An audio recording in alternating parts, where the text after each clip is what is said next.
Welcome to McPlum, simple solutions served daily. In this video, I will explain how to remove a Dodge Challenger door handle. First, gather your tools. You will need a T20 Torx bit, a flathead screwdriver, and a plastic trim removal tool.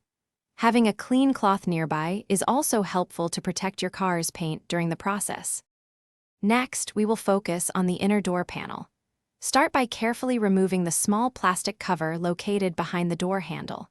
Underneath, you will find a single Torx screw. Unscrew this completely. Then, using your trim removal tool, gently pry off the main door panel, working your way around the edges. With the inner panel off, you can now access the handle mechanism.